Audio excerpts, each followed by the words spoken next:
ମରାଳ ମାଳିନୀ ନୀଳାମ୍ବୁ ଚିଲିକାର ଶୋଭାବର୍ଦ୍ଧନ କରୁଥିବା ଦେଶୀ ବିଦେଶୀ ପକ୍ଷୀମାନେ ଏବେ ପ୍ରତ୍ୟାବର୍ତ୍ତନ କରୁଛନ୍ତି। ଚଳିତ ବର୍ଷ ଚିଲିକାକୁ ଆସିଥିବା ଏହି ବିଦେଶାଗତ ପକ୍ଷୀଙ୍କ ସଂଖ୍ୟା ଗତ ବର୍ଷ ତୁଳନାରେ ବୃଦ୍ଧି ପାଇଥିଲା। ଚଳିତ ବର୍ଷ ଚିଲିକାକୁ ସର୍ବମୋଟ 10,98,813ଟି ପକ୍ଷୀ ଆସିଥିଲେ। ଗତ ବର୍ଷ ଚିଲିକାକୁ 184 ପ୍ରଜାତିର ପକ୍ଷୀ ଆସିଥିବା ବେଳେ ଚଳିତ ବର୍ଷ ଚିଲିକାକୁ 187 ପ୍ରଜାତିର ପକ୍ଷୀ ଆସିଥିବା ସରକାରୀ ଗଣନାରୁ ଜଣାପଡ଼ିଥିଲା। ପ୍ରତିବର୍ଷ ଭଳି ଚିଲିକାକୁ ଏହି ବିଦେଶୀ ପକ୍ଷୀମାନେ ଶୀତ ଋତୁରେ ଅର୍ଥାତ୍ ଅକ୍ଟୋବର ମାସରେ ଆସିଥାନ୍ତି ଏବଂ ଗ୍ରୀଷ୍ମ ଦିନରେ ଅର୍ଥାତ୍ ମାର୍ଚ୍ଚ ଏପ୍ରିଲ ମାସରେ ପ୍ରତ୍ୟାବର୍ତ୍ତନ କରିଥାନ୍ତି ବୋଲି ସରକାରୀ ରେକର୍ଡ ରହିଛି। ଶୀତ ଋତୁରେ ଏହି ରଙ୍ଗ ବେରଙ୍ଗର ଦେଶୀ ବିଦେଶୀ ପକ୍ଷୀଙ୍କୁ ଦେଖିବାକୁ ଚିଲିକାକୁ ବିଦେଶୀ ପର୍ଯ୍ୟଟକମାନଙ୍କର ସୁଅ ଛୁଟିଥାଏ। ମାତ୍ର ଏହି ବିଦେଶୀ ପକ୍ଷୀଙ୍କ ପ୍ରତ୍ୟାବର୍ତ୍ତନ ହୋଇଯିବାରୁ ଚିଲିକା କୂଳରେ ଏବେ ଖାଁ ଖାଁ ଦେଖିବାକୁ ମିଳୁଛି।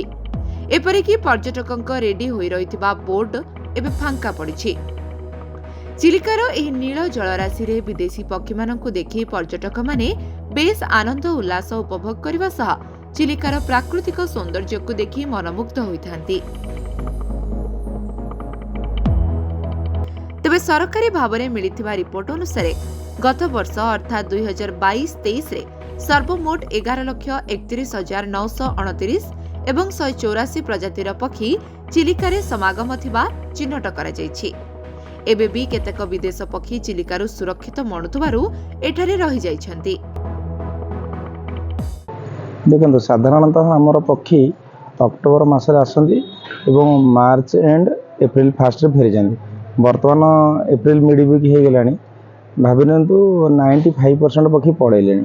ଆଉ କାହାଁ ବାହାଁ ଯେଉଁ ଅଳ୍ପ କିଛି ଅଛନ୍ତି ସେ ବି ମେ ମାସରେ ବି ଫେରିଯିବେ। ମୋଟାମୋଟି ଭାବେ କେଉଁ କେଉଁ ପକ୍ଷୀ ସବୁ ପ୍ରତ୍ୟାଗମନ କରିସାରିଲାଣି, କେଉଁ କେଉଁ ପକ୍ଷୀମାନେ ମୋଟାମୋଟି ଅଛନ୍ତି? ବର୍ତ୍ତମାନ ଦେଖନ୍ତୁ, ଯେମିତି କହିଲେ ପିଣ୍ଟେଲ, ଗଡ଼ବିଟ୍, ନର୍ଦର୍ନ ସୋଭେଲର, ରୁଡ଼ି ସେଲ୍ଡକ୍, ରଫ୍, ସ୍ପଟବିଲ୍ ଡକ୍ ତ ଅଛନ୍ତି, ଆମର ରହୁଛନ୍ତି। ଏମିତି ଏଇ ଯେଉଁ ପକ୍ଷୀ କିଛି କହିଲେ ଏଇଭଳିଆ ପକ୍ଷୀ ସବୁ ଫେରିଗଲେଣି। ପକ୍ଷୀ ତ ଆଗରୁ ଆସୁଥିଲେ, ସେପ୍ଟେମ୍ବରରୁ ଆସୁଥିଲେ। ବର୍ତ୍ତମାନ ଯେହେତୁ ଗରମ ବଢ଼ି ବଢ଼ି ଚାଲିଛି ଗ୍ଲୋବାଲ ୱାର୍ମିଂ ଯୋଗୁଁ ବର୍ତ୍ତମାନ ପ୍ରାୟ ନଭେମ୍ବରରେ ଚଢ଼େଇମାନେ ଆସୁଛନ୍ତି। ଏ ବର୍ଷ ଅତ୍ୟଧିକ ଗରମରୁ ସେମାନେ ପଳେଇବା କଥା ଫେବୃଆରୀ ମାର୍ଚ୍ଚ ଭିତରେ ପଳାନ୍ତି ପାଇଁ ମାର୍ଚ୍ଚରେ କିଛି ଚଢ଼େଇ ଥାନ୍ତି। କିଛି ଚଢ଼େଇ ରହିଯାଇଛନ୍ତି, ଏବେ ସବୁ ଯାଆନ୍ତିନି, ସେମାନେ ରହିଯାଆନ୍ତି।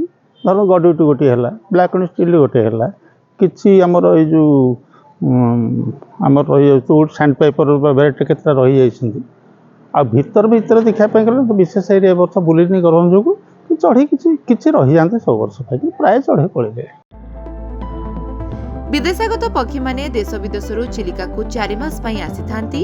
ଗ୍ରୀଷ୍ମ ଋତୁର ପ୍ରକୋପ ଧୀରେ ଧୀରେ ବୃଦ୍ଧି ପାଉଥିବାରୁ ବିଦେଶୀ ପକ୍ଷୀମାନେ ଏବେ ସ୍ୱଦେଶକୁ ପ୍ରତ୍ୟାବର୍ତ୍ତନ କରୁଛନ୍ତି।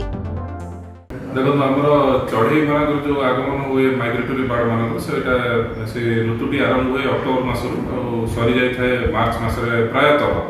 କାରଣ ପକ୍ଷୀମାନେ ଫେରିଯାଆନ୍ତି, କାରଣ ଗ୍ରୀଷ୍ମ ପ୍ରବାହ ଆରମ୍ଭ ହେଲେ ତାର ଯେଉଁ ତାପମାତ୍ରାର ବୃଦ୍ଧି ଘଟେ, ସେଥିପାଇଁ ସେମାନେ ଫେରିଯାଆନ୍ତି। ସେମାନେ ସେଠି ତାପମାତ୍ରା ବହୁତ କମ୍ ହେଇଯାଏ ବୋଲି ସେମାନେ ଆସନ୍ତି ମାଇଗ୍ରେଟ୍ କରିକି ଏଠିକି ଶୀତ ଋତୁରେ।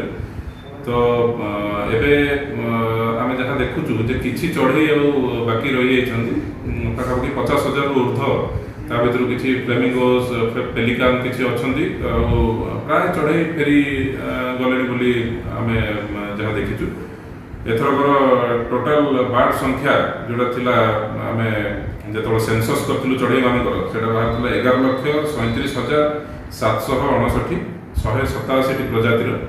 ତେଣୁ ସେମାନଙ୍କ ଭିତରୁ ବହୁତ ଗୁଡ଼ିଏ ଚଢ଼େଇ ଫେରିଯାଇଛନ୍ତି, ଆଉ କିଛି ବାକି ଅଛନ୍ତି, ଯେମିତି ମୁଁ କହିଲି ପେଲିକାନ୍ ଆଉ ଫ୍ଲେମିଙ୍ଗୋ କିଛି ବାକି ଅଛନ୍ତି। ଖୋର୍ଦ୍ଧାରୁ ସନ୍ତୋଷ ଚୌଧୁରୀଙ୍କ ରିପୋର୍ଟ, ଲିଭ୍ ଲାଇଭ୍ ଓଡ଼ିଆ।